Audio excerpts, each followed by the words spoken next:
அனைவருக்கும் வெற்றி தமிழ் பயிற்சி அகாடமியின் சார்பாக இனிய வணக்கம். இந்த ஷார்ட்ஸில் நம்ம 10th பாலிட்டியில் இருக்கக்கூடிய இந்திய வெளியுறவு கொள்கையில் மிக முக்கியமான ஒரு பகுதி தாங்க இந்த பஞ்சசீலம். ஸோ இந்த பஞ்சசீல கொள்கை அப்படி இல்லை அப்படின்னா சார்க் அமைப்பு. ஸோ இதில் இருந்து நம்ம எதிர்பார்க்காத நேரத்தில் நமக்கு கொஸ்டின் போவாங்க. ஸோ வெளியுறவு கொள்கையும் நம்ம நல்லா பார்த்து வச்சுக்கிறணும். பாருங்கள், பஞ்சசீலம் அப்படின்னா சமஸ்கிருத வார்த்தை தாங்க, சரியாங்க. ஸோ நிறையா பேர் என்ன சொல்லுவாங்க அப்படின்னா இது ஹிந்தி வேர்டு மாதிரி இருக்குன்னு சொல்லுவாங்க. கிடையாது, இது ஒரு சமஸ்கிருத வார்த்தை.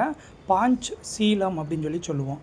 பாஞ்ச் அப்படின்னா 5ன்னு அர்த்தம், சீலம் அப்படின்னா நற்பண்புகள். ஸோ அப்போ இந்தியாவுக்கும் சீனாவுக்கும் இடையில் ஏற்படுத்தப்பட்டது தாங்க இந்த பஞ்சசீல கொள்கை. இது நிறையா டைம் கேட்ட வினா. பஞ்சசீல கொள்கை எந்த இரு நாடுகளுக்கிடையே ஏற்படுத்தப்பட்ட ஒப்பந்தம் அப்படின்ற மாதிரி கேட்பாங்க.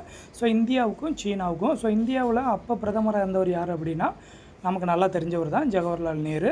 அடுத்து சீனாவில் பிரதமராக இருந்தவர் சூ என் லாய். இவங்க 2 பேரும் தான் ஒப்பந்தம் மேற்கொண்டாங்க. ஸோ 5 கொள்கைகள் ஏற்படுத்தினாங்க. அவள் பஞ்சசீல கொள்கை எந்த 2 நாடு அப்படின்னா இந்தியா சீனான்னு சொல்லிடுவீங்க. அடுத்தது எப்போது இது ஏற்படுத்தப்பட்டது அப்படின்னு கேட்பாங்க. 1954 ஏப்ரல் 28, ரொம்ப முக்கியமானதுங்க. ஸோ அப்போ தான் இந்த ஒப்பந்தம் கையெழுத்தானது.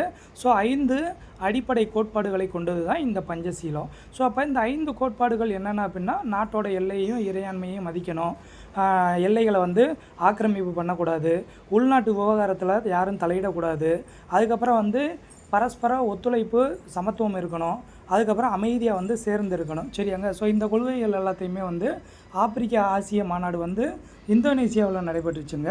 ஸோ அந்த இந்தோனேசியாவில் நடைபெற்ற ஆப்பிரிக்க ஆசிய மாநாட்டில் 1955 அப்போது என்ன பண்ணாங்க அப்படின்னா அதை பாண்டும் பிரகடனம் சொல்லுவோம். அப்போ இது என்ன பண்ணாங்க அப்படின்னா இந்த 5 நற்பண்புகளையும் அங்கே சேர்த்துக்கிட்டாங்க, சரியாங்க. ரொம்ப முக்கியமானது, நல்லா பார்த்து